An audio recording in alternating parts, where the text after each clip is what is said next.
जयपुर जिले के शाहपुरा तहसील से 10 किलोमीटर दूर पश्चिम में बसा हुआ एक छोटा सा गांव त्रिवेणी, जहां आज से लगभग 250 वर्ष पूर्व स्वामी गंगादास जी महाराज ने घोर तपस्या की।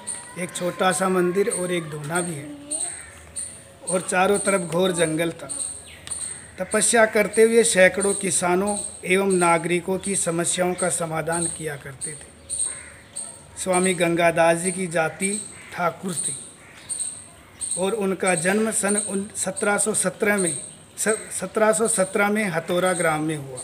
स्वामी गंगादास जी ने बचपन में ही गांव छोड़कर अयोध्या में जाकर 12 वर्ष तपस्या की। बाद में त्रिवेणी में आकर उपरोक्त मंदिर के बाहर धूना लगाकर भगवान की तपस्या में लीन हो गई। स्वामी गंगादास जी के निर्माण के बाद उन्हीं के शिष्य श्री योगीराज जानकीदास जी महाराज इसी गुरु जी की गद्दी पर आसीन हुए, जिन्होंने भी तपस्या कर ग्रामवासियों का भला किया। योगी जन जानकीदास जी महाराज के निर्माण बाद तीसरे सिद्ध पुरुष रूप में बाबा श्री रामदास जी महाराज अपने गुरु जी की परंपरा को निभाए रखा। चतुर्थ गुरु के रूप में बाबा भजनदास जी महाराज इस त्रिवेणी धाम की तपस्या में और जनता का उद्धार किया। पांचवें गुरु के रूप में श्री भजनदास जी महाराज तपोमूर्ति एवं श्री भगवान दास जी महाराज ने महंत की गद्दी पर विराजमान हो त्रिवेणी धाम को स्वर्ग रूप दिया। महाराज जी के समय में यहाँ पर भी यज्ञ और भंडारी का कार्यक्रम शुरू हुआ, जो अधिकतर चलता ही रहा। बाबा भगवान दास जी महाराज के समय में यहाँ 10-20 संत हमेशा विराजमान रहते थे। भगवान की सेवा और राम नाम का जप बराबर हुआ करता था। गुसाईवाड़ा था, फिर उसे गढ़ नरसिंह त्रिवेणी धाम के नाम से विख्यात किया गया। तपोमूर्ति श्री भगवान दास जी महाराज के कई शिष्य हुए, परंतु बाबा जी का इन्हीं के शिष्य श्री नारायण दास जी के ऊपर विशेष प्रेम था, जिन्होंने बचपन में ही गुरु दीक्षा ग्रहण करके राम नाम के मंत्र का अपने में डुबो लिया। राम नाम के मंत्र में वो डूब गए। वैष्णव कुल में जन्मे श्री नारायण दास जी महाराज आज नारायण दास जी महाराज के नाम से जाने जाते हैं। महंत नारायण दास जी की महिमा आज दूर दूर तक फैली हुई है। यहाँ दिल्ली, कलकत्ता, मुंबई, मद्रास, बिहार एवं मध्य प्रदेश के यात्री आते हैं और बाबा जी महाराज का आशीर्वाद एवं मनोवांछित फल प्राप्त करते हैं। महंत श्री नारायण दास जी महाराज का जन्म संवत 1083 आसोज बुद्धि सप्तमी को शाहपुरा के बीच चिमनपुरा गांव में हुआ था। इनकी माता का नाम श्रीमती भूरीबाई था, जिनके 4 पुत्र एवं 3 पुत्रियां हुई थी। श्री नारायण दास जी महाराज के भाई क्षय रोग से ग्रसित थे एवं इसी रोग के दौरान उनका स्वर्गवास हो गया। इनकी एक बहन का विवाह बचपन में हुआ और वह विवाह के कुछ समय बाद ही स्वर्गवास हो गई। बड़ी बहन जयपुर की अम्बाबाड़ी कॉलोनी में स्थित एक प्लाट पर अपने परिवार के साथ रहती है। एक बहन तीसरे नंबर की, जिसका नाम अनोप बाई है। बाबा जी ने 13 वर्ष में ही संन्यास ग्रहण करवा दिया। चिमनपुरा में मंदिर श्री सीताराम जी की सेवा में लीन रही। इस मंदिर में भी हमेशा 20-25 संत विराजमान रहते हैं। ठाकुर जी की सेवा में लगे रहे। इस मंदिर की स्थापना संवत 2017 में श्री नारायण दास जी महाराज ने करवाई एवं श्री सीताराम जी की मूर्तियों की प्राण प्रतिष्ठा भी करवाई। बुआ जी, जिनको कई संत बुआ जी कहकर संबोधित करते थे, मंदिर का कार्यभार संभाली।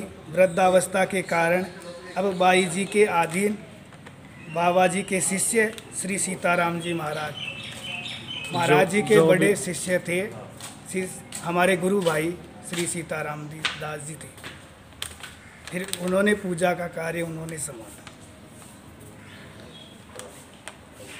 इस मंदिर का जीर्णोद्धार संवत 2051 में श्री नारायण दास जी महाराज ने करवाया, जिसमें चारों ओर रंगीन कांच एवं पूरी फर्श संगमरमर के पत्थर से बनवाकर इसी मंदिर की खूबसूरती पर 4 चांद लगवाए। पहले फूटा हुआ मंदिर था, फिर महाराज जी ने बाद में बनाया, फिर तीसरा अब ये आपके सामने है, ये तीसरे नंबर पर अब है। श्री नारायण दास जी महाराज ने चिमनपुरा गांव में 2 स्कूलों का निर्माण करवाया, जिसमें एक का नाम बाबा नारायण दास राजकीय उच्च प्राथमिक विद्यालय रखा गया। दूसरे स्कूल का नाम श्रीमती अनोपबाई राजकीय प्राथमिक विद्यालय करणी सागर, ये चिमनपुरा के पास में ही है करणी सागर, वहाँ। महाराज जी ने अपनी माताजी की स्मृति में चिमनपुरा में एक अस्पताल का निर्माण भी करवाया, यहाँ पास में, जिसका नाम श्रीमती भूरीबाई राजकीय उप स्वास्थ्य केंद्र सरकार को समर्पित कर दिया।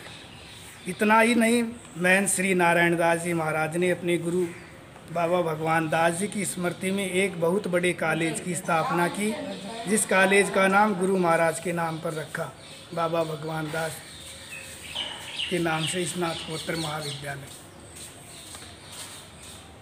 बाबा भगवान दास राज के स्नातकोत्तर महाविद्यालय रखा। यह कॉलेज सन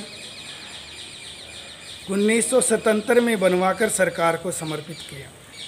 इस कॉलेज में 4 शाखाएँ हैं, आर्ट्स, कॉमर्स, साइंस और एग्रीकल्चर। यह हिंदुस्तान का पहला राजकीय महाविद्यालय है जहाँ एक साथ 4 शाखाओं की पढ़ाई होती है।